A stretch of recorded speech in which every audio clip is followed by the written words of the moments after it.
Good morning, everyone. Welcome to our panel, How to Turn XR to a Commercial Art Form.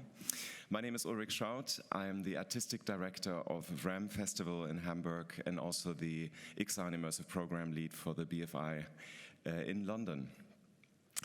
I'm very happy to host this panel today with such interesting guests. I'm going to invite them to the stage in a second.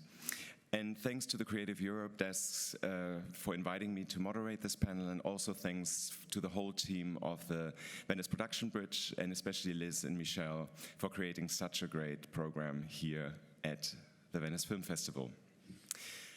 Most of you probably know that, but Creative Europe is the European Commission's program to support the culture and audiovisual sector by providing funding for cultural and creative organizations like cinemas and films.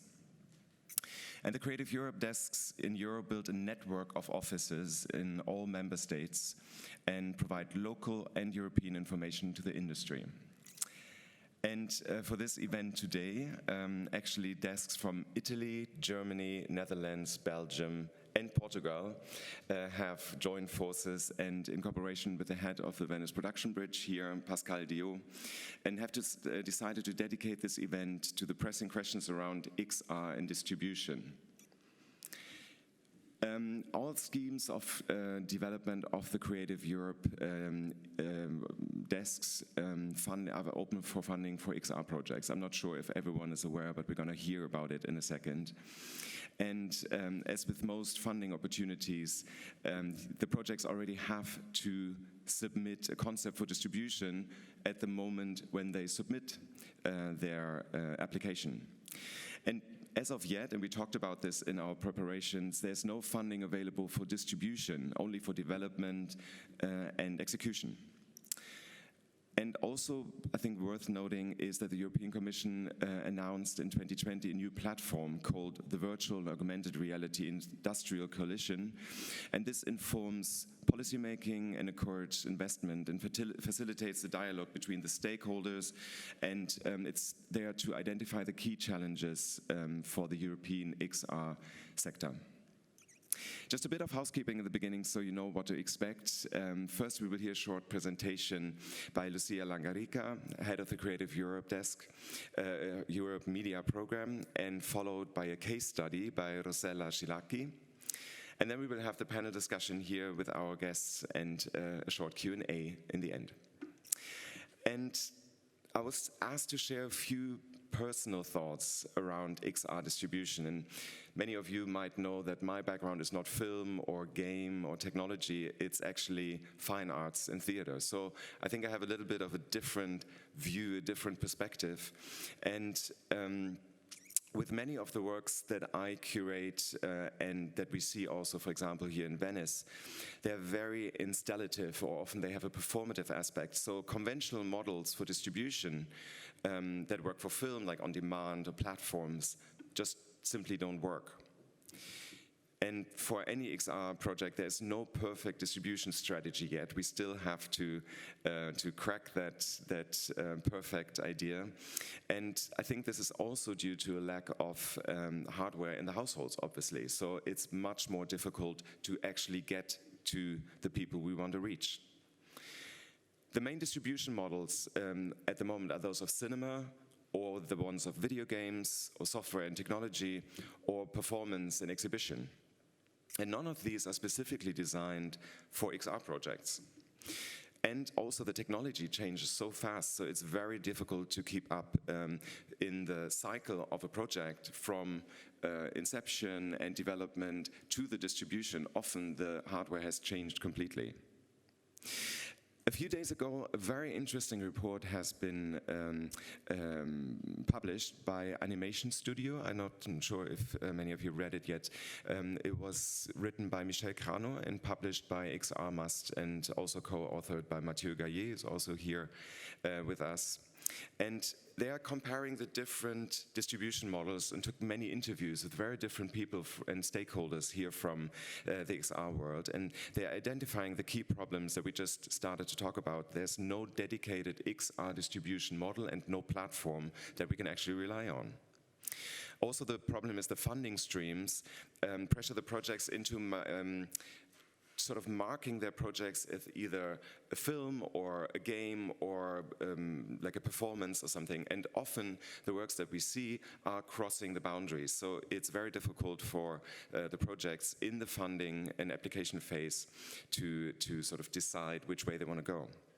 So I highly encourage to read that. It's a very, very interesting report. We will have a lot of time now to discuss these matters, but I would like to give the floor to Lucia Langarica. She's the head of the Creative Europe Media Program at the European Commission and the Directorate of the General for Communications Network, Content and Technology. I hope I got that right. Lucia, the stage is yours.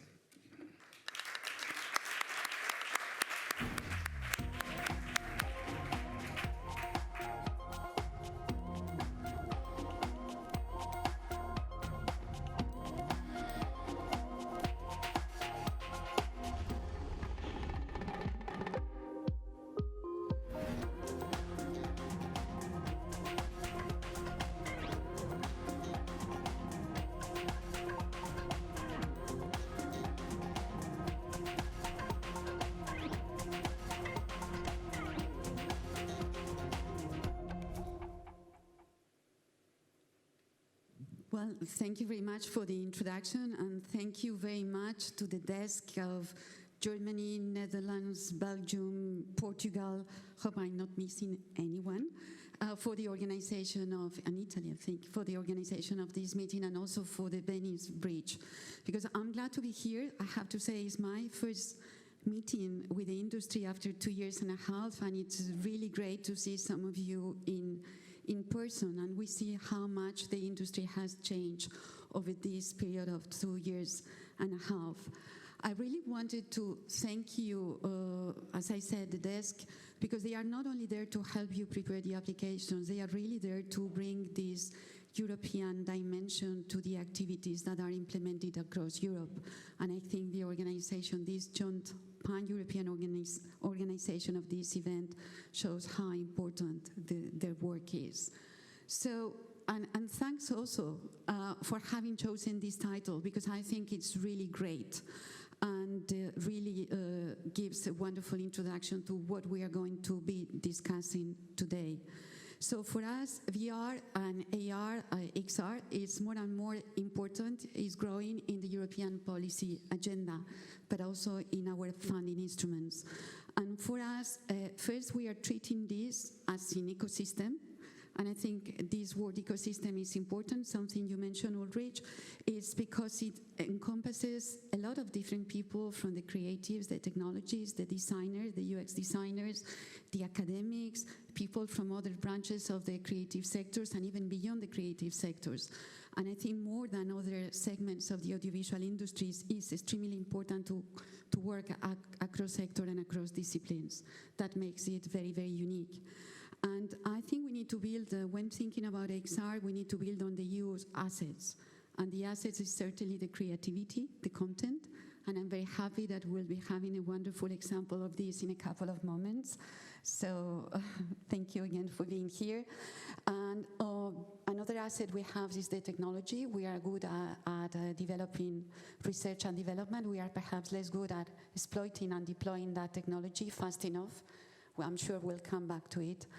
And we really have to address some of the shortcomings. I think we will be speaking this afternoon about it. One shortcoming is the fragmentation, and another one is the access to finance. And I would say, as a third general introduction, is that we have to learn from, I would say, the experience of the more traditional audiovisual industry, because I think we don't need to reinvent the wheel when we're speaking about VR, but we also need to identify what's very specific to this segment. So we cannot simply just repeat what is being done for other sectors. So with this in mind, what have we done over the last years on VR? First, we decided that we have to understand the market. And we will be presenting this afternoon in more depth the market analysis that we have carried out. But I really wanted to give you some figures simply to set the scene. And it's a big market, and I don't think we can say any longer that this is an emerging market. It's a market that is becoming more and more mature. The value in 2021 was estimated at 7.1 billion euros. But I think the most relevant thing is had an increase of 27% over the last year. And the growth over the next years is expected to be at 30%. So I would say the growth perspectives are phenomenal. But also I think that the more the VR, within this big market, the VR media part is estimated at 1.32 billion. So it actually represents only 1% of the overall value of the media market. So it's big, it's emerging, yet it's still a small slice in the overall media cake, but one that we think is going to grow significantly over the coming years. So that's the first thing I wanted to say, a strong, I think, market potential.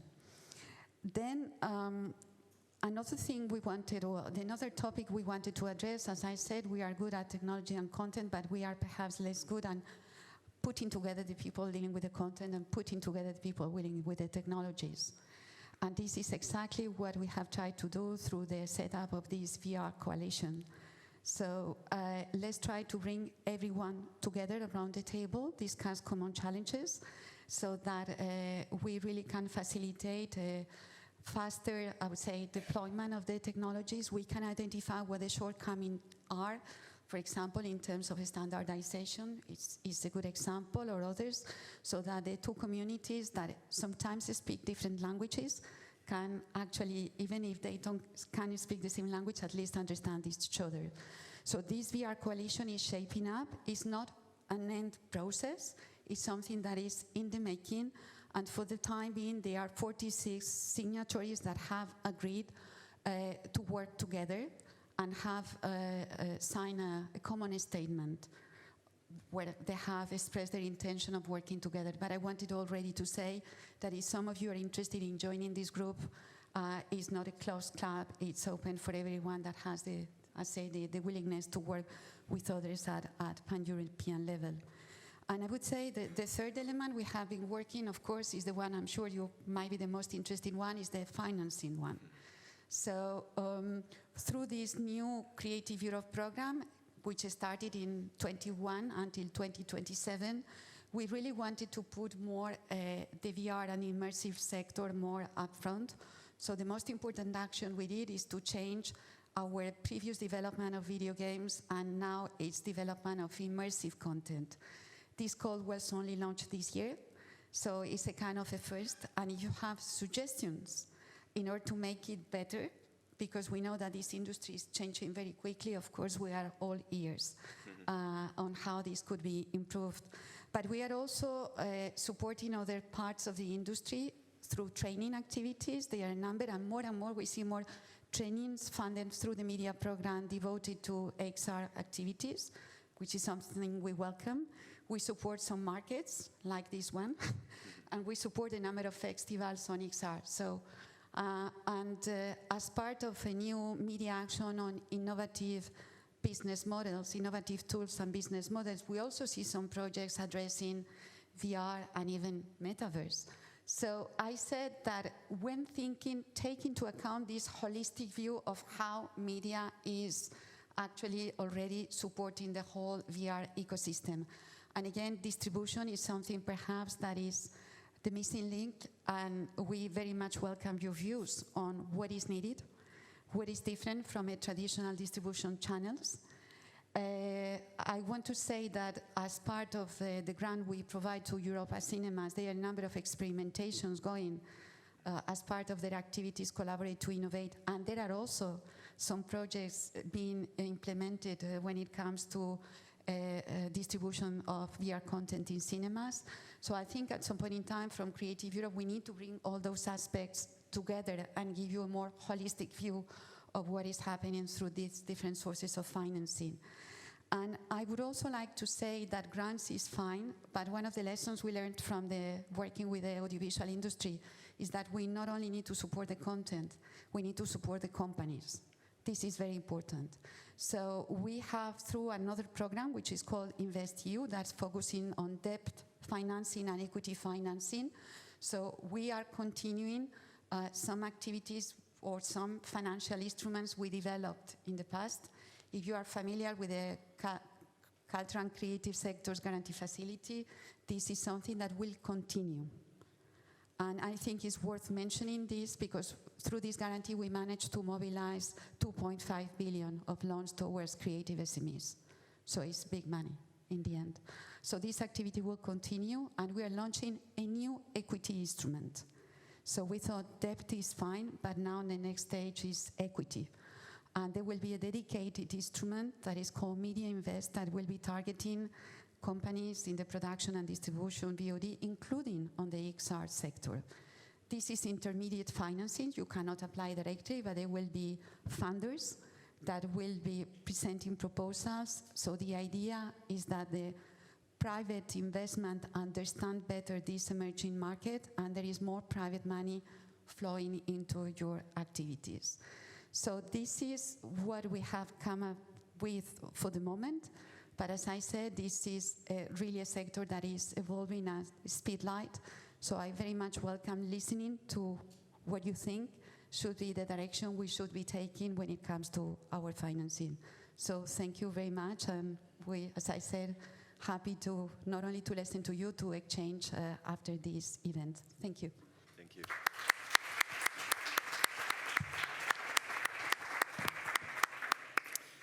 Thank you, Lucia. I think a lot of already inspiring things that we can talk about in our panel at the moment. And as you mentioned, the Creative Europe does not only support companies and the ecosystem, but also projects. And one of these projects is Affiorare by Rossella Scilacchi. And Rossella is going to tell us a little bit about the project and how it came about.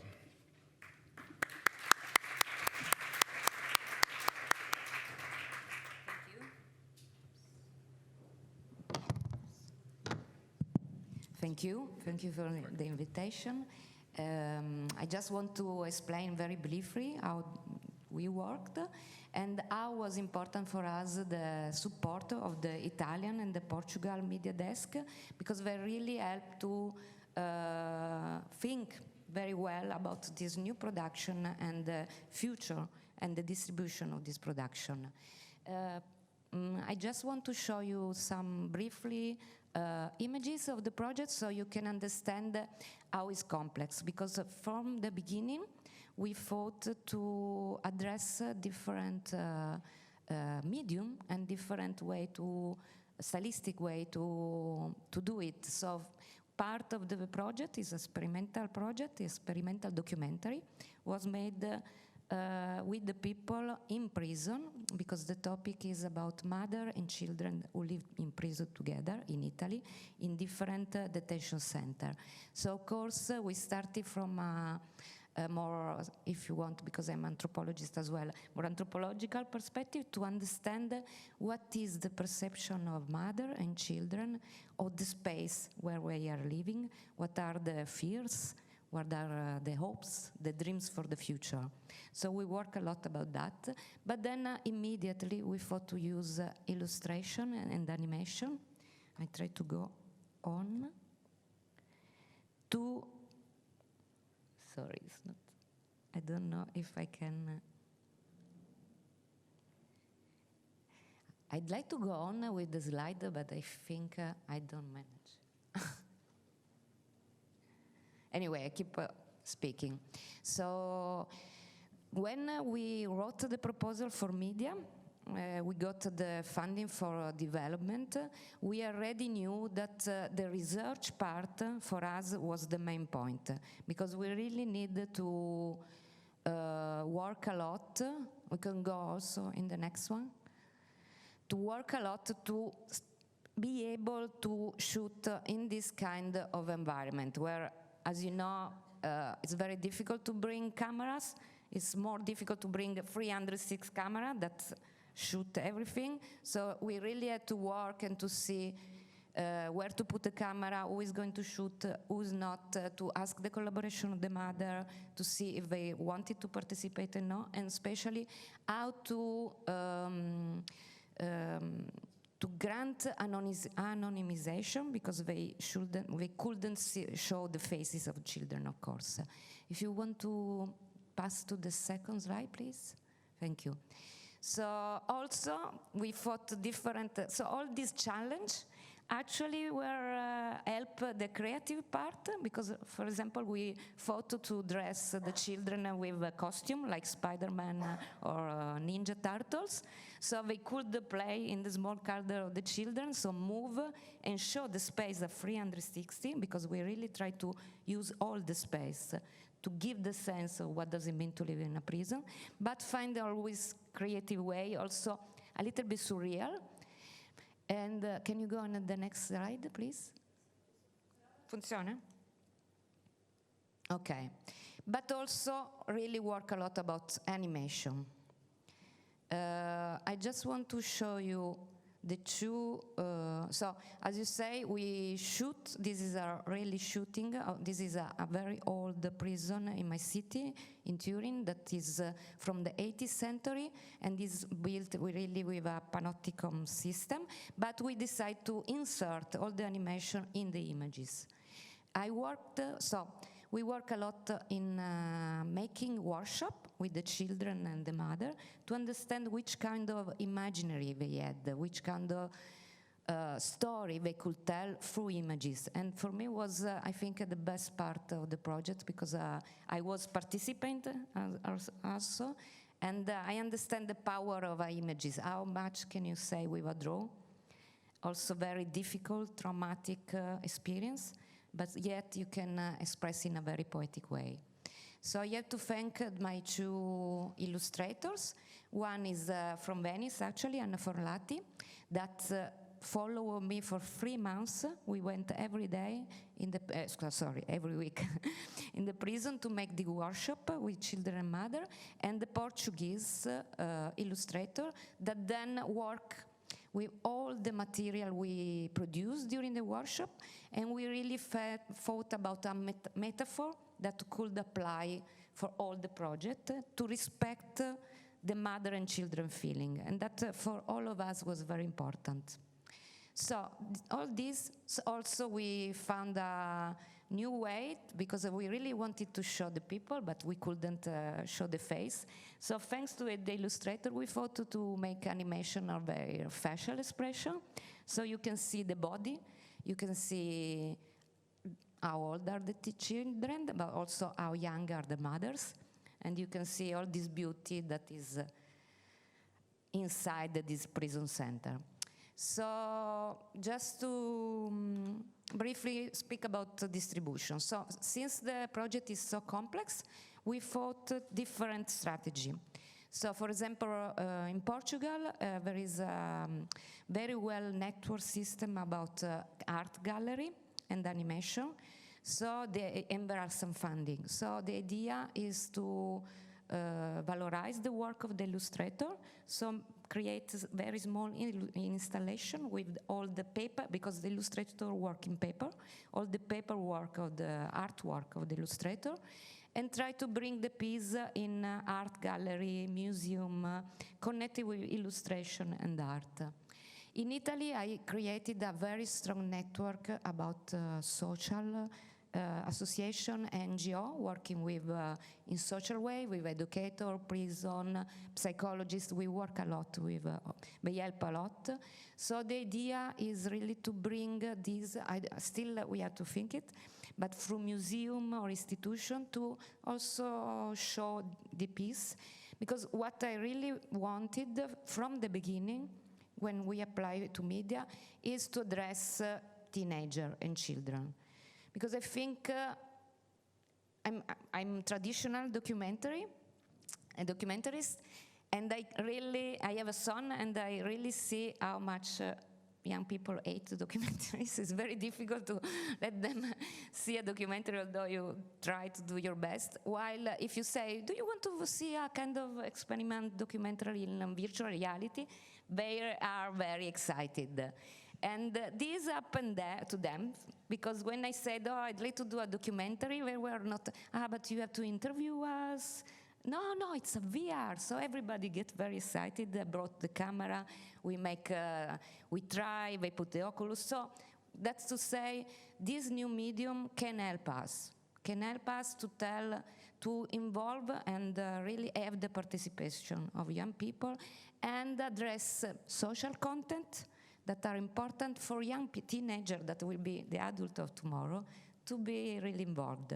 So what I really would like to do is to try to see how to do that with teenagers. In Turin, we are thinking to do something in the museum and involve the school where these children go, the prison in Milan as well. There is a strong network in France, in Marseille, in Nice, that work with social work, and we are already organizing it. And this is for the social part, that is something that I really interested. And then, of course, festivals help. We have been in NSC, in the Animation Film Festival, and we saw also that the animation part can help to promote the film more. So, as Lucia said, just to differentiate, I think the secret now is to think different way, in the creative way also. And we are speaking with 2 distribution company and collaborate for different things, like the Asian market, the USA market, or France, Italian exhibition, but I'm sure Paul will explain better. I just would like to finish showing a 1-minute trailer, and I'm ready for a question. If you want to.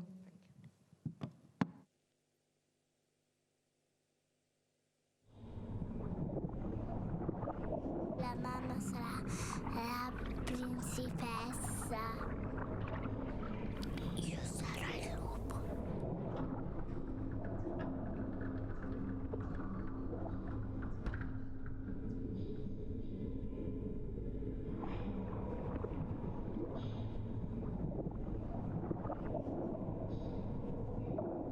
Prima di tutto avevo le allucinazioni veramente. Mi sentivo fuori dal mondo, non lo so. Io vorrei tanto una casa vicino al mare. E poi devi buttarmi sopra a vedere un po' di cielo.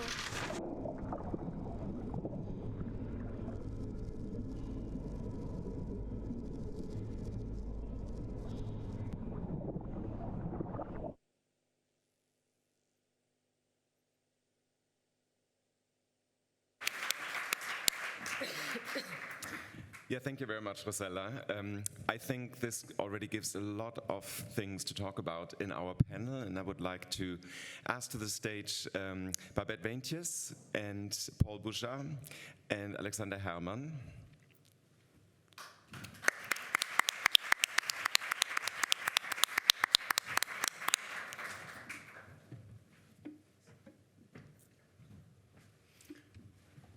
And you know already about Rosella's work, but I would like to start with Babette. Babette, tell us a little bit about what you do and also especially what you are aiming for at the VR distribution side. Yes, hello. Thanks for inviting me. Happy to be here. So, Cassette is a distribution company. We've been working in the movie industry for many, many years and released many, many films. And I have to say, a few years ago, the urge, the need, the itch started to do something with VR and immersive media. I've been following VR for a while now, and I think the development of the storytelling and technique is really wonderful. We don't have to address that. It's pretty great. There are many projects are around. But starting distribution, let's not also talk about all the obstacles. It's very clear. There are many obstacles. So when we are kind of naive, we're saying, let's do distribution. We were very enthusiastic. We were like very quickly realized, ooh, this is going to be a challenge. This is going to be very, very hard. And I'm talking about the Netherlands. So we're based in the Netherlands. And the Netherlands have a wonderful fund by the Dutch Film Fund and Stimuleringsfonds called Immersive Interacts. So also locally, wonderful projects are being produced and made. But the reality is, besides festivals and the wonderful eye, there is not really any place where you can see these projects. So our approach was very, very practical. We can't be the distributor when there are no places to show on a regular basis these wonderful and, let's say, artistic storytelling VR projects. Our pilot project is a collaboration between 3 of the biggest independent cinemas, Diversion Cinema and ourselves. And it is, we hope, a pilot to research, to show on a structural, almost daily basis in these VR film theaters, to show VR projects. So what does it mean? The working title, by the way, is Cinema Variations. We don't like it, so we have to find a new name yet. But anyway, let's call it Variations for now. So after the pandemic, I think also in the Netherlands, independent cinemas were ready to talk about other ways or maybe be more open to show different kinds of ways of stories, how to show them. So this was kind of a good thing, one of the few good things coming from the pandemic. And it means that we, in these 3 theaters, we will have in the cinema room, we will have 30 headsets, 360 VR headsets. Every cinema will also have 2 interactive stations, and for a period of 6 months, we will have daily screenings of 360 VR and interactive station. It doesn't mean that the cinemas are showing less movies. For the people who are working in the movie industry and are worried, no. So it's very simple. Your movie starts at 7 o'clock at night. It's finished at 9. Your next movie is at 10. So in between these spaces, we will screen 360 or interactive work. The good thing about it is that all the 3 theaters will have the same program. We will curate this together with Diversion Cinema. So, and we also have every 3 months a new program with a certain theme or red thread. Why do we combine all this work together with a red thread? Because we also are very ambitious to look at marketing and release strategy. So actually kind of use the knowledge that we have for a movie, put it on this 3-month program in these 3 cinemas for VR. So there really will be a budget for paid marketing and social media campaigns. The good thing also about the cinemas is that they have a very loyal audience. They have very well-visited followers on their social media campaigns. They have newsletters. So there is already like a core potential audience is in place. It's a much older audience, so the good thing for the cinemas is that it's for them a way to reach a younger audience. And also interesting for the cinemas is, of course, education, as just mentioned. With young people, they think VR is cool. So these 3 cinemas are also part of film education hubs. So they already have this kind of network in place. And for us, it's really interesting to use this film education hub to show for schools and young people special educations. And which are the 3 cinemas? Oh yes, it's important to mention.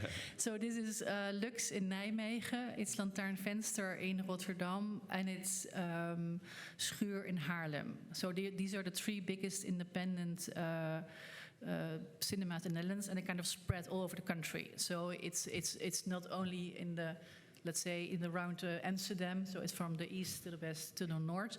And the nice thing about it, because this is a pilot, and we have to figure things out. What is going to be the ticket price that we have now in place? Does it work? Well, many, many questions. But at the end of it, we want to share everything that we found with whoever is interested and try to find if this distribution model works or doesn't work.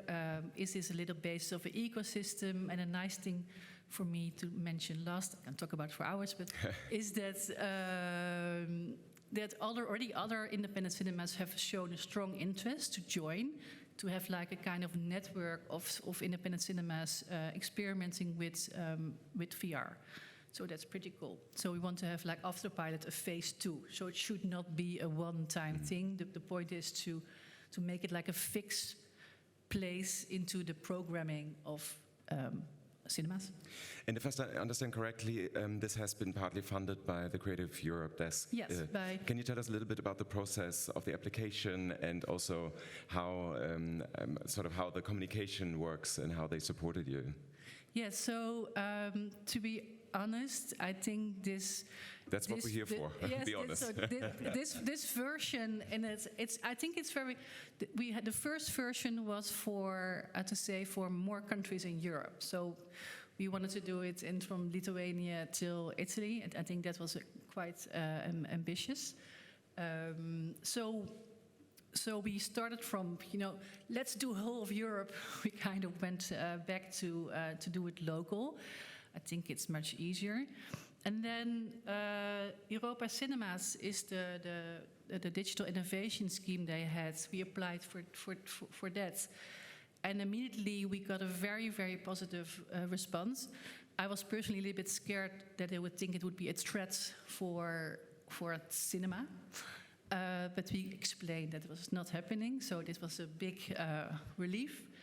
And their Europa Cinemas expressed that they were very curious if this is something that maybe lower the thresholds for other cinemas in Europe to look at this. Because this is a part of the problem that the cinemas, let's say our network of cinemas, there's a huge threshold. There's a fear for the technique, there's a fear of how the staff has to do it, where do we find the projects? I have no idea. It's like a big threshold, like a super thick door that they don't want to enter, and through this project they can enter. And last thing, also the good thing about this project is that through Diversion Cinema we will train the staff of the cinema sustainable. So we will bring the knowledge to the staff of the cinema, so they hopefully know what to do. Great, and will you also publish the findings that you had then afterwards, after the trials?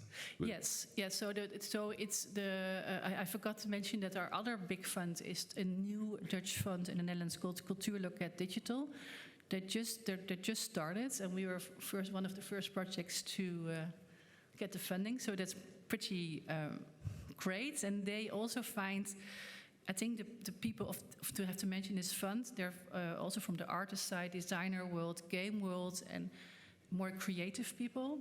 And they find it is very happy that it's so practical, like very practical solutions. So I think there's going to be a lot of interest also around Europe to hear the findings, and maybe a lot of other cinemas in other countries are going to follow your steps. And it's great that you're working with Diversion Cinema, and that brings me to Paul. Tell us a little bit about what you do at Diversion Cinema and what your strategy for distribution is. Yes, so I'm very happy to be here. Hi everyone. So with Diversion Cinema, just a little bit of background regarding the company. It has been founded by Camillo Pato 6 years ago to provide solution and equipment to showcase VR in good condition. So we have like a technical department that provide like exhibition solutions. And it's how I met the company. I'm coming from the international film sales. And when I met Diversion Cinema, I was already experimenting with distribution of 360 VR experiences. But I had a lack of technical specialist, because I was able to license experience, but I was not able to deliver technical installation or technical advice to explain how to exhibit it in good condition. And I think that's what we are doing. When I joined the company, I had the potential with Diversion to continue this licensing work and distributing and work with producers, artists to represent their work worldwide. But I also had the team to ensure like a delivery of installation, to provide equipment, also human resources to make sure that the VR installation or works are exhibited well. And this is what we are doing today in distribution. It's facilitating the licensing, but also facilitating the delivery of the technical material and installation. And what we do now, it's like in distribution, the goal is to build a network of distribution. And it's not easy all the time, because there are like lots of discussions that lead nowhere, because sometimes people are interested but they don't understand how much it can cost to exhibit virtual reality. But little by little, we do collaboration with different partners in the world location, and we have more and more partners that are becoming strong partners with who we work on a regular basis for now several years. And the goal is to expand this network like that. And what we do with Babette is really exciting because we already in the past tried to work with some cinema, but one cinema, movie theater, experimenting, showcasing VR, it's really new for them. They discovered that there is a cost regarding the installation, human resources, so we can expect they are going to generate big revenue at the beginning. So it's a risk to take, and for us it's lots of time working on the licensing, on training their team, and at the end sometimes it's disappointing because it doesn't lead anywhere in terms of revenue, and everybody lose a little bit time and money. It's complicated. But if someone like Babette tried to federate a network of different cinema, for us, certainly, it scale up a little bit the model, and it become interesting to become the distributor and to provide the license for exploitation to work with them, because it will generate more interesting revenue. So it's exactly this kind of initiative, experimentation we want to follow, to work with. So this is this experimentation in Europe with Babette, and if it works well, maybe there will be more cinema in Netherlands, and maybe the model will be duplicated in other countries. But we also work with many different other concepts, which is important for us today. It's to continue to work with festivals around the world, because from the festival sometimes comes idea of exploitation behind. And Ulrich, I know you have great experimentation with it because you do festival programming, but recently you also set up a touring exhibition, which is also a really great experimentation for distribution and exploitation of VR experiences. Festivals, working with venue around the world, and sometimes also, this is great when it's happened, but we can't rely on it. When the platforms and online buyers are acquiring, it is great, but as you said at the beginning, in the study of Michel and Yuri Krano, we can rely on it, so we have to keep experimenting different exploitation model with venues and on-site. So, yeah. But can you say what's the percentage of distribution which is online, and what's the physical part, so in museums, galleries, festivals? So can you roughly estimate that? Yes, what's happened is that what takes us most of the time is to negotiate and trying to work with venue and with festival. It's taking lots of time, and the revenue generated, they are small at the moment. But we have more and more successful collaboration with some exhibition, experimentation and models that start to generate more interesting revenue, because I think the technology is more we control a bit more the technology today.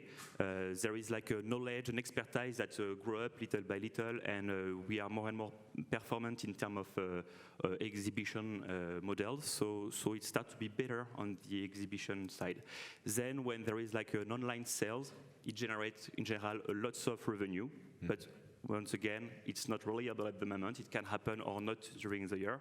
Sure. So we have to keep working on distribution on site. And also, I want to underline the fact that what we do at Diversion, it's working with independent creative projects that sometimes are not designed at all for being really exhibited or accessible on the online platforms. On the online, we have still to compete a lot with the video game. I think that most people that have a headset at home, it's more for gaming, but with the Quest and everything, we see a new kind of consumers that are looking for casual gaming, so there are more and more games with narrative inside. So I think the things are moving slowly, but well on that side. But me today, we are here in Venice with Melanie Cortina on a project called All Unsafe Progress Will Be Lost. It's clearly more an artistic proposal that I don't know if we will do online sales. For us, the goal is more to develop the network of digital art exhibition, events. It's also something digital arts are growing up little by little, and they are very interested in that field into virtual XR experiences. So it's really exciting. It's still a risk and not generated lots of revenue, but we find sustainable model little by little, and it's exciting.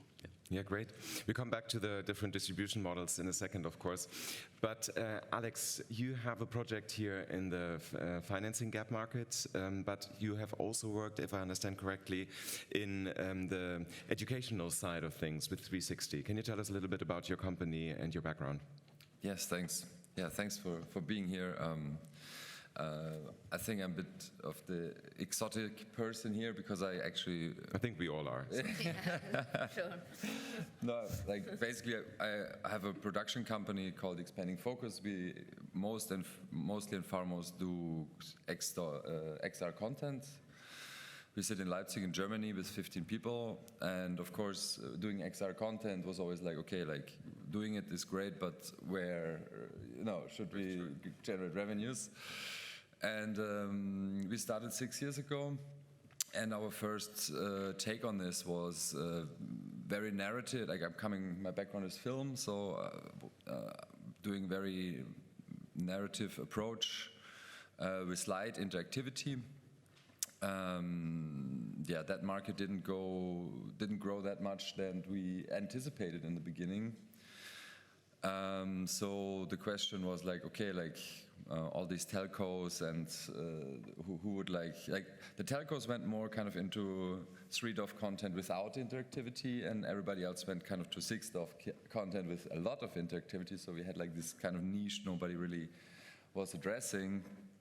And then actually a distributor, like a startup, came to us and said like, okay guys, like we really love your content, you're doing kind of great stuff, and we are building these cases and sending them to schools, and also do supplementary material for education with that.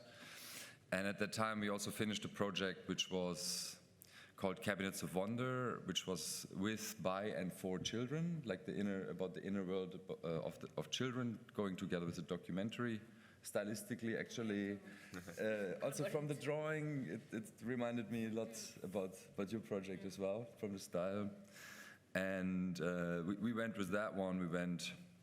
It was the first immersive project being part of the so-called Schulkinowochen in Germany. This is kind of a thing where people get these are normally films curated for schools. So they go there, and then it was like, yeah, can you do also this VR thing, because it went together with this documentary, and they wanted to try immersive. So we thought, let's do your model, right? And bring it to cinemas where the film is screening. It's a very good combination. But then a lot of cinemas were like having exactly these problems, like, who should do it? We don't have extra personnel, we don't know the technology, and so on. So that was that really didn't happen. So we created our own suitcase on top of it, a bit like these other people we're from the startup. So like I'm telling two stories at the same time now, but they went kind of on at the same time. So that was like two ways into the educational sector, basically. And what happens now, what we're doing now, is kind of having that suitcase, and people can address us. We created a concept for classes of 30 people can be able to deal with 6 headsets, and so they can just rent it and we can send it to them. That's the one thing, and the other thing is the startup sells cases of 30 headsets to schools, and then has a variety of content on it, going together with certain lessons and stuff. What kind of content is it? So is it really educational content, or is it also more entertainment, so the kids can see a few new things? Yeah, exactly. That's a bit. That there's a different kind of startup doing the same startup we're working with, which is kind of really doing on-point content to the lessons. Mm-hmm. Like, is it like lesson 1.2? What is that? And then they do an XR kind of supplement for that. And the startup we're working with are a bit more in a broader field. They also think it's important to have lighthouse mm-hmm. content, premium content, in order to kind of get the children more involved. But this is also still, I mean, this is all still kind of in a starting phase. And then there's a third thing happened then to us through us kind of getting a bit around in Germany with our thing. Like, this was not the only experience, the Cabinets of Wonder we have there. Then we also started getting other content from other creators, making like a small package. It's really small at the moment. We're down to 5 experiences. That you distribute to the schools? Yes, okay. Exactly. So this is also just really a start, coming out of a need which nobody really could fulfill because we couldn't nobody wanted to distribute our content, to be honest, because the niche just didn't exist. Yeah. But that actually shows that it's very important for us here as an industry to find our own niches in very interesting new ways. So we just talked about the cinema idea, then you just talked about the schools, we talked about exhibitions, festivals. Rosella, you were in the financing gap market last year, and when you had these conversations, because you just talked about going, for example, into galleries or going more down the educational side, through the last year, how would you say has the landscape evolved? And do you have the feeling it's easier for you with your project to get into these conversations, or is it the same as last year? I don't know, it's changing a lot. Like we had some agreement with a company that then change their goals. I think it changed very quickly.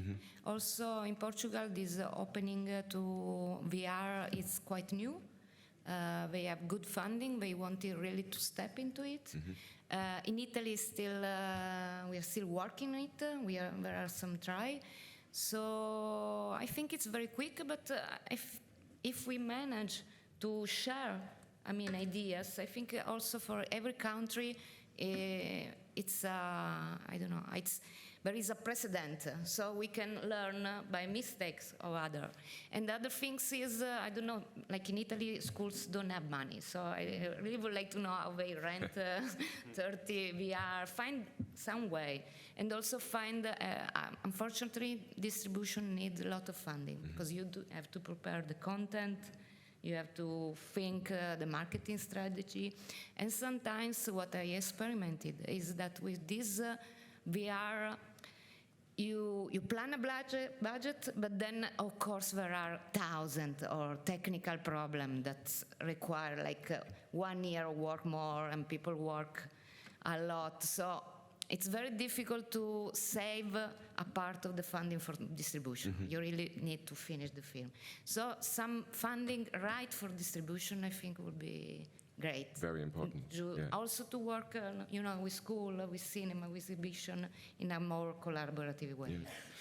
I mean, with conventional filmmaking, I think it's normal to save budget for distribution, but also for marketing and advertisement. And Babette, you just mentioned this, and I think it's really, really important, and it's often missed by the creators or also in the whole sort of execution process. As far as I remember, you did a study for the Dutch Film Fund also about distribution, right? Because we talked about it a while ago. And I heard from other film funds as well that they're very interested in sort of comparing this. How was the work on that? Yes, so thank you for asking. Yes, I did a research with aid from the Dutch Film Fund. Again, it was the very basic question is how do we distribute XR content in the Netherlands? For this research, I interviewed in length 25 people, national, international. The report is not finished yet, I have to be ashamed to say, because I decided to start also another company. But it's almost there. So thank you for asking. And I'm not going to. I think the report will be interesting in the fact that the broad spectrum of people that I spoke to, the conversations they're so enthusiastic and passionate, and everybody is very transparent and very open to share ideas. But it's quite clear this report. The aim was to come up with some business model. I don't think I can do that, but I do think that, let's say, a project like Variation comes from a clear need with producers and makers to have practical solution and to simply put it start. We have to start somewhere, and even like, but 360 is not that cool anymore. You know, let's just start with trying somewhere, and also sell tickets. Yeah. Do people want to buy a ticket every day in a cinema theater? I think so, but we don't know. So. Yeah. Yeah. But I think it's coming. To think out of the box, and it's great. This is one of the projects that really push the boundaries in this sense. Paul, I think we have a very diverse audience here today. So a lot of you guys are from the XR sector, but some of you might be new. Paul, can you tell a little bit about the different models of licensing, just very briefly, that everyone gets an understanding how it actually works in sort of contracting and percentage, etc.? So yes. Different way of licensing, but first, when we work with non-commercial event or festivals, there are the screening fees, just like an event or a venue pay for a short exhibition, a screening fee. That's one model. When you do lots of festival with Creative XR, when you do like 30 or 40 festivals, that may happen for certain VR experiences, you can generate at the end an total amount of screening fees that is interesting, okay, even if it's not big amount. Then you have like licensing to a venue or to a place, LBE, on a flat fee basis. So you ask like a payment upfront, and then whatever they do behind, if they do like ticket sales or for free, lose money or win a lot of money, you will stay with your like license fees you had at the beginning. So you have to negotiate well and to find like the correct price. But and you also have to be flexible, because sometimes you are going to work with some venues that will have lots of money because subvention or because funded by public states, or also doing like things that bring lots of money. So sometimes you will be able to negotiate a big license fee, and sometimes you will have to be flexible to say, let's start with this venue or this place and accept like a small license fee. But if it's work well, again, the goal is to create like a long-term relation and to initiate something and to see where it's going to lead. So that's a license fee. Then there is also the revenue sharing. I think you know it's like based on the ticket sales, and you have like a share on the ticket sales. But personally, it's not something that we practice a lot, because it's always complicated on the reports, on the system to have like a transparent reporting on a regular basis. So we prefer license fee. And then online, of course, but it depends. Sometimes you sell to platform on a flat fee, or sometimes you are like on a platform where you get like your share on the sales online. So that's more or less the system we have. Did I forget something? Or? No. Cool. Cool. I think in sort of normal filmmaking, we have a lot discussions about sort of exclusivity, time windows, etc. Rosella, is that sort of a problem for you, like premiere status, etc., or is that? The premiere, you mean? Yeah, all of these, like exclusivity, or do you, like, if you talk to a distributor, is that complicated? Yes, unfortunately, lots of festivals require the premiere, so for who is not really in the VR system, it's difficult to understand. For me, it's my first VR, so I really didn't know the system. And yeah, you have to think well, but I think that this is the distributor experiences that should help. For us, we ask information, and but then you never know. I think it's something also done by luck. So we premiere in the Annecy Film Festival that has a small section for VR. It's not like that, but actually was very well, because our pieces was not this big international co-production, but lots of people see it and word by word told us. So we got a lot of other contact, other festivals invited us. Also there is a big market. So I don't know. It's new for me, but I have the sense that you really have to think about your project. Which is your project? What is the content? Where is the best place? Of course, it would be nice that there should be more festival open, not with fixed rules, but this is true for every kind of film, I think. Yeah, sure. And Alexander, you talked about sort of the distribution through the schools, and we talked very briefly about sort of marketing and advertisement. do you invest in this distribution strategy, or do you find resources, for example, in Germany or from film funds, to do exactly that? I mean, because you have to get to them, right? I mean, they're not going to knock on your door and ask for the content, so you really have to have a strategy to get out. Yeah, but yes, we do have a strategy, but it's neither what you proposed, actually.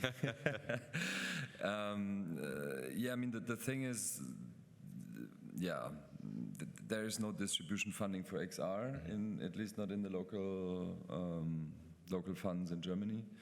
So what we do is basically try to build a relationship with these people who actually go to schools and do their marketing and then go through them, basically. And now, like, the third thing which happened, besides the two I already laid out, is that there are now initiatives in certain counties or federal states in Germany which push this whole XR thing from ministry side. And what we're doing there is kind of having very, very early on conversations with them, and our strategy is kind of be there early and then get into the niche. get into this machine, you know, because it's actually very, very hard to talk to, like,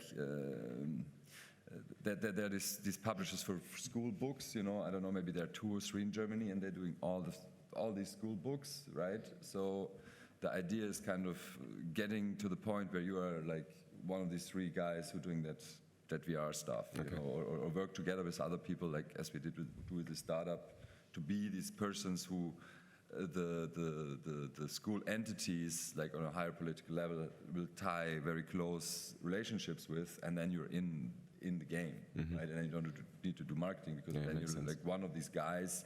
And then the question is, what can you produce in what cycles for what kind of, how, and this is all now still like in development, how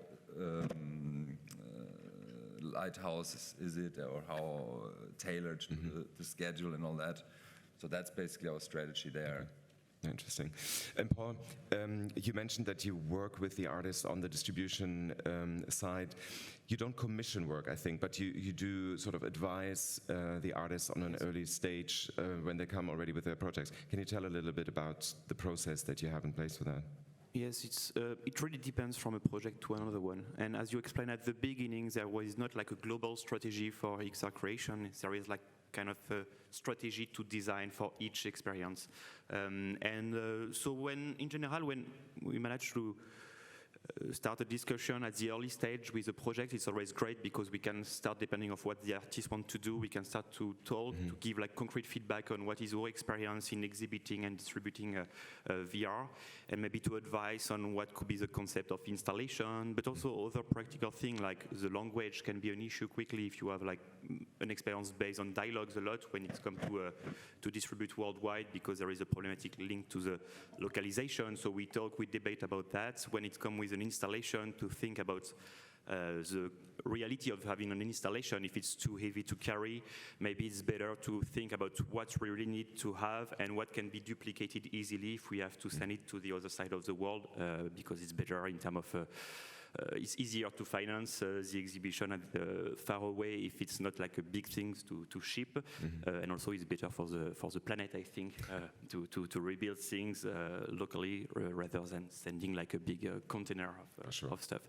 So that discussion we have at the early stage, but we, as you say, we don't commission, because it's still very hard for us, honestly, to put like a significant amount of money up front with a guarantee that we will be able to recoup this money after during the distribution. But we spend significant time to think about the distribution model, designing the correct installation, to propose solution, that will really help on the distribution and exportation. And yeah, that's what we do. Yeah.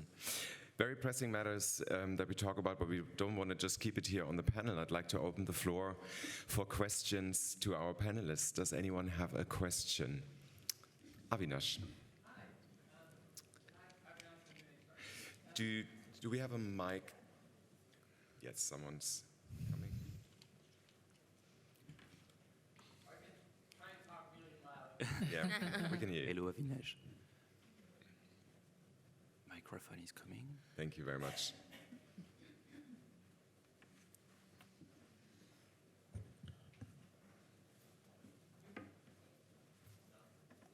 Wait a sec. Yeah, There we go. here we go. Hi. Well, I know you. I'm Avinash from We Make VR. Thank you for organizing this panel, and thank you to the speakers. So, question to Babette and Paul. So, you mentioned, well, 360 is not necessarily cool anymore. Well, it depends on the content, of course. And there's a big consumer audience that, of course, have no idea of what they're getting into. So my question on that side is, a lot of makers make 360 content with the idea of, okay, you're going to be looking around. If we're going to place this in actual cinemas, what's the plan of instructing users when they're sitting in a regular cinema seat on still engaging with the content in a meaningful manner? Yes, so correction, I think 360 is cool, and I think it is we have to be aware of the fact that the audience that probably are going to see the screenings in the cinemas have never seen VR. So I think the wow factor will be there anyway. Yes, so it does take place in the cinema seats. We have 30 headsets in every room, so there will be some spaces. And that the 360 movies that we curate and select will be easy moving around 360. So yes, it does take a little bit away the fact that you can do this, but we do the sound is connected to the sound system of the cinema room, so you don't need the headset, so that you kind of create a little bit of an immersive experience in that set. But yes, it is, you can't, yeah. I can share some experience because we did a similar model in the UK. We commissioned, as the London Film Festival, we commissioned Asif Kapadia to do a piece called Langarica, and we toured this through the fan network in the UK through different cinemas, and it actually worked really, really well. So it was exactly that setup, and you're right, it's not as engaging, but the audience really loved the experience, and I mean, you have to really look at the content very well, what works, what doesn't work, and some of the works would not work in a cinema context. This one actually did, because it's not using the full 360 option, but it did work. Gotcha, thank you. On the, just to add something on the 360, I think it's still really cool. For people in the industry or like a hardcore gamer, of course, looking for interactivity or last technological trends, maybe it's not cool, but for most of the audience, it's still something that can be really amazing. Here in Venice, you go to see the production by Phoenix from Taiwan. You will be amazed by the quality of their 360 shooting, a quality we have never seen before. So it still gives us want to continue to represent work in 360. And in terms of business for us, we have still lots of demand for 360 VR cinema. We are doing it for like public, but also for brands, for commercial business, and it's still something that's happening because you can easily like set up like a VR cinema for 30, 40 people nowadays. So in terms of model, it's interesting. And lots of audience, they are really amazed by quality 360 narrative, documentary, or fiction. So there is still a lot of to do with this format. So that brings me to my second question, and then I'll let it go. So in terms of LBE or 6DoF or more room scale type experiences, visually, of course, seeing a lot of people sitting in a cinema wearing a headset, we've seen that a lot. That's been the most used shot in press. But an LBE type experience looks quite interesting from the outside because you see people moving around. It becomes a bit more exciting. In your phase 2, do you see more room for either room scale or 6DoF standing? So part of the pilot, there is 2 6DoF stations for every cinema. So every 3 months we will select 2 to 3 6DoF projects and 4 to 6 360 projects. We start now with 2, and yes, there could be more space, but that depends on the cinema. No, it's really space related, and if my estimation is now that I think that, say, from the from the 50 independent cinemas that we have, I think 25 are not able to have more than one interactive station in their physical facility. But you know, I forgot to mention, I just wanted to add about the marketing and publicity. So a part of the budget of this project is marketing publicity, because we want to have a serious marketing campaign like it is a movie, and that's it's the aim is, or the goal is, that it's normal for a daily newspaper is to write about a book or about a new exhibition, that they write about the fact that there's a new XR, VR program. And there's also in this project, because we really wanted to have that and also experimented, like for marketing campaigns. So there's really money to spend on social ads and stuff like that, so that we kind of, you know, treat it as a serious experiment, and just not throw it out there and only have the newsletter of the cinema, but really make more awareness at the press and marketing partners. Great. Awesome, thank you. Yes. Are there other questions? I see a hand coming up. I'm coming.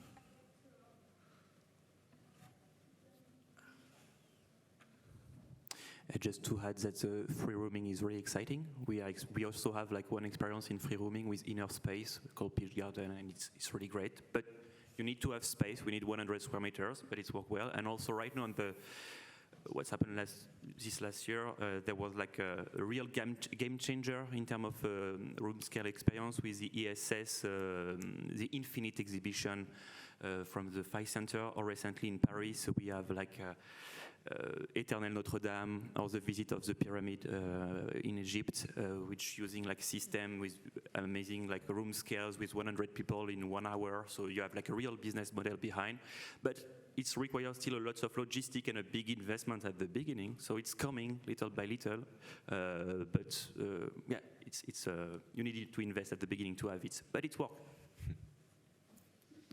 Yes. I don't know VR so much, but I do know distribution very well, since I'm actually from Europa Distribution, so I know very well Babette and Hello Paul. And so I have a very practical question on how it is working when you are there with your movie in a cinema, a classic cinema, if I may say, is that it's not only about delivering a print, because you need to have all these headsets, etc. So how does it work? Is that like... Is it different? Actually, it comes from your question too. Is it different for every content? Or is it like the cinema would have a little bit like, you know, when you had the 3D glasses, that you would have then a series of headsets that you could use for every of these screenings? I just to understand also how would it work if we translate all these nice initiatives into the future? Or do we do? Yes, so for the 360 screenings in the cinema room, it's the same as a movie screening. So you enter the room, but the difference is that in every screenings there will be a host present. So there will be somebody in the room to explain what the headset is and how it works. And also very important, when you don't like it or are scared, you just take the headset off. It sounds very simple, but it's always very important that somebody mentioned that. So we talked about it with diversion cinema. I think it's very important, especially when you start showing for first-time users of VR, that you explain them very, very well and guide them and give them a very good experience with this. We also want in this slot of, let's say, max of 45 minutes, so screening is 45 minutes at max. People, when they've come out of a VR experience, they really want to talk about it. So we also want to create a little bit time and space that people can share the experience, because it is a very soloist experience, but on the other hand, they have just been together on the mountain, so they want to talk about that. In the sense of the technical, how do you say it, challenges, we of course curate and choose the content that is, again, for a period also for 3 months, so we don't change the program every week, because that would be a hassle. So it's a fixed program for 3 months, which kind of works the same. With the interactive, probably in the practical side, it could be that we have to tweak a little bit between the projects. But again, this is where the collaboration with Diversion is so great, because they will teach the staff of the cinemas how to operate this. independently. I don't know if this answers your question, Christine. But okay. I didn't. Okay. I think there's another question over there. Hello, my name is Christopher. I'm from Google, and one of the things that I've not heard a lot of discussion about is the actual consumer of the work. How do you handle situations where the person has to be seated, say in a wheelchair, or of a different stature, like a child? What if the person can't hear? How do you handle captions and subtitles? How is the user actually being involved in the creation of your art so that everyone can actually enjoy it? Yes, so the cinema sets we are showing with the part are, for instance, already wheelchair friendly, so they are accessible for people with a wheelchair. We will subtitle all the projects when necessary. Why wait? Why not subtitle always? Oh yeah, when it's necessary, we will subtitle. Then can I come in? Sorry, my name is Pilar Oreo. Yeah. I work with subtitles for immersiveness. Yes. And my proposal would be that you think subtitles is no longer a post-production if they are necessary, but you include them in the production, because otherwise they really, you get the user out of the immersiveness of the situation. But you mean we need to have subtitles? My question was to Rosella, in fact. I saw your movie. It is subtitled. Yeah. But I was wondering, how did you do the subtitles? It was a nightmare. that was the question. I think also that's your question, the technical part, we are still not so trained. I don't know how many emails I wrote to Mark from the Vecchio Cinema, Ulrich, because my piece is in Italian. Everybody told me you have to dub it, but for me it was no sense because we don't see the face. We really need to at least to listen to the real voice of these women, because really change the emotion when we whisper. So I really fight with my producer to don't dub it, but then it's the problem with subtitle, because nobody likes subtitle usually, and can you imagine in VR? So after several calls and desperate WhatsApp message to all the world, we understood that there were these floating subtitles, so that in a way it's like they follow the gaze of the user, so you can turn around and the line of subtitle follow you. But again, we didn't know how to do. We tried with Unity, but there were lots of technical problems. And then we discovered that thanks to the Vecchio Cinema, actually, they have a system that I leave him to explain because I didn't understand. But there is a quite simple way to upload the file with subtitle, and they really follow your gaze. So it's also easy to change the language. Yes, and I think VR experience are really dominated by English, because mainly are American, English, or dubbed in English. And I think it's a pity. I think really we need, I'm an anthropologist, so perhaps I'm more rigid about that, but we really need to listen to the voice of all the culture, all the voice of our planet. So I'm with you. We need to work more on subtitling. Don't, especially for children that don't understand very well English, teenager, we really need to have it. I think it's a really good question that you posed. It's probably too much to talk about on this panel, but accessibility in VR or XR is a big challenge. But there are quite a few communities starting at the moment. So also about hearing impairment. In my festival in Hamburg, for example, we do special screenings for people with accessibility needs, other lighting, different chairs, to get different situations, using different hearing impairment devices, etc. But it's a huge challenge, so thanks for raising the question. If I can add, is that in the Netherlands we never dub, so that's maybe I didn't understand the question, because we always subtitle. So it's actually not even a question to dub. It will be subtitled, and it's also actually in the budget again money for subtitling. So it was like we Dutch don't dub. So it will be always be subtitles. Yeah, maybe one remark from Germany here: we dub everything, and that's also actually we dubbed our XR experience, like because it has like the children tell what their stories, and we have it now in Flemish, German, and English. Like kind of always going behind the market. If somebody from another country wants it, then we say like, oh, can we dub it? Then we dub it together. But yeah, I mean, it's of course much more work than just just doing subtitles if you have a good system which you already have figured out.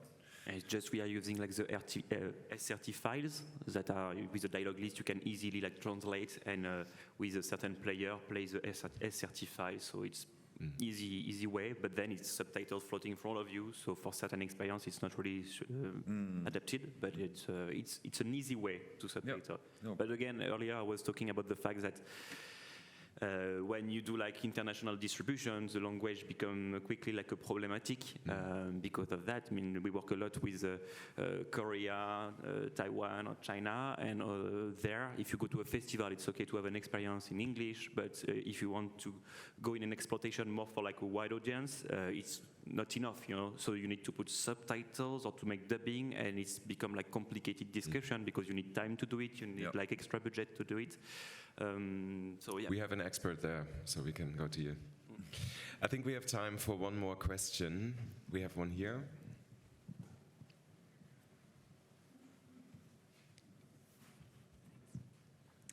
Hi. I wanted to know if you what kind of experience you have in distributing in shopping malls. I know it's not the nicest area, but sometimes also cinemas are located in shopping malls, and for some maybe more commercial pieces, it might be a good possibility to reach out to wider audiences.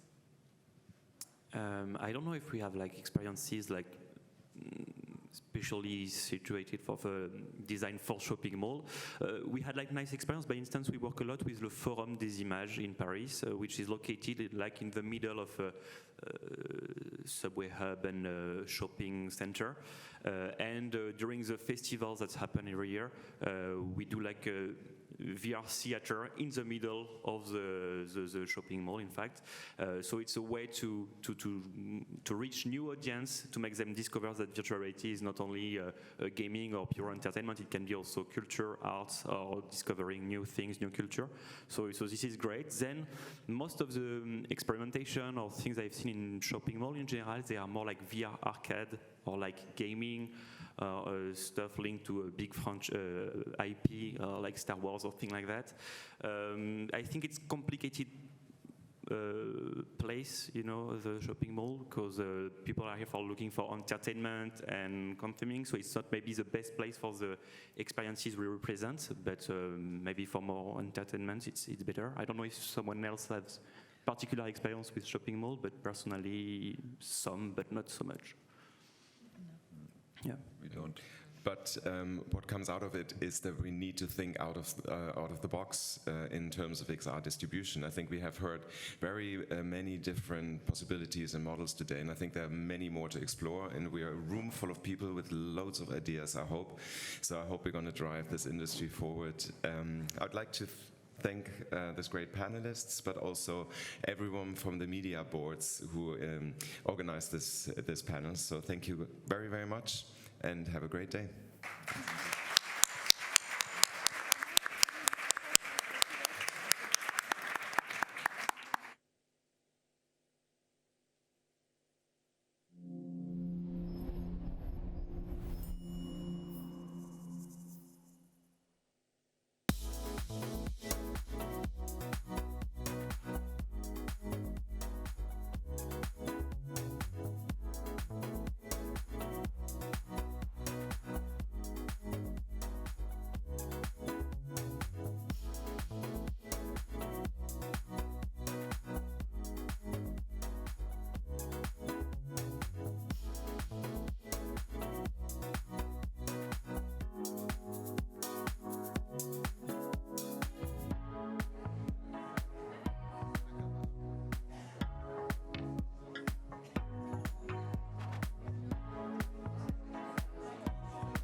piece of information. There is a little reception and a cocktail just over there to the left, and everyone's invited. See you there.